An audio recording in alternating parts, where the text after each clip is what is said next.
हमारे देश में वन एजुकेशन सिस्टम क्यों नहीं लागू किया जा रहा है? जरा सोचिए, Singapore, Japan, south Africa, China, France और ऐसे बहुत सारे कंट्री हैं जहां पे वन एजुकेशन सिस्टम लागू है।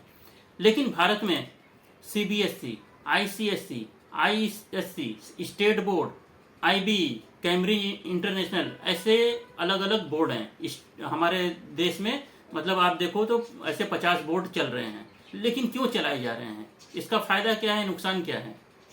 जरा सोचिए, आईएएस पीसीएस का लड़का कौन से स्कूल में जा करके अलग से एजुकेशन लेता है?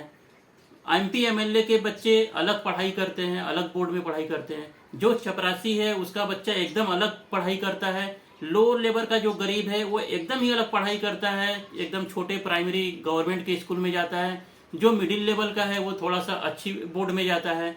ये सारे डिफरेंसेस क्यों बनाए गए हैं? जब संविधान ने बोला है इक्वल अपॉर्चुनिटी सबको मिलनी चाहिए, तो ये एजुकेशन में इनइक्वलिटी क्यों की गई है कि गरीब का बच्चा कुछ और पढ़ेगा और अमीर का बच्चा कुछ और पढ़ेगा?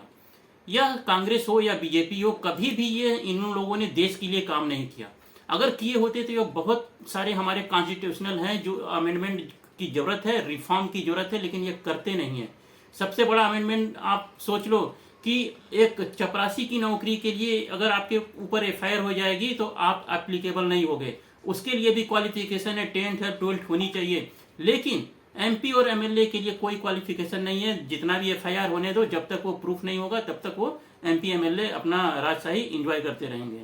यही हमारा सत्य है। अब बात करते हैं, इक्वल अपॉर्चुनिटी पूरे भारत के बच्चों को क्यों नहीं दी जानी चाहिए? जब हमारे देश की इंजीनियरिंग की परीक्षा एक होती है जेईई की, मेडिकल की नीट होती है, उसके बाद हमारा जो कि एमबीए के लिए कैट का एग्जाम होता है, मेट का एग्जाम होता है, जेट का एग्जाम होता है, वो पूरे भारत लेवल पे एक ही होती है। उसके बाद अगर सिविल सर्विसेज की जॉब की बात की जाए, यूपीएससी की बात की जाए, तो वो पूरा एक होता है। एनडीए सीडीएस का एग्जाम एक होता है पूरे भारत में। एसएससी के एग्जाम जो गवर्नमेंट की है वो भी एक ही होती है पूरे भारत में। बैंकिंग के लिए जो आईबीपीएस एग्जाम कराती है पूरे भारत के लिए एक कराती है। लेकिन जो शिक्षा है वो सबके लिए अलग है। क्यों अलग है? क्योंकि कोचिंग का जो धंधा है वो भी चलना चाहिए, और ये धंधे मोस्टली इन लोगों को ही वजह से चलते हैं। इनको डोनेशन मिलते होंगे तभी ये चला रहे हैं, अदरवाइज वन एजुकेशन सिस्टम पूरे कंट्री में ये लागू कर दिए होते। हमारे बच्चों को 11th 12th में जो पढ़ाया जाता है वो आईआईटी और नीट में पूछा नहीं जाएगा। नीट में वो पूछा जाएगा जो आपको 11 और 12th में पढ़ाया नहीं गया है। उसको पढ़ने के लिए आपको कोचिंग में जाकर लाखों रुपए देने हैं। यही हमारा सत्य है। तो आवाज उठाइए, वन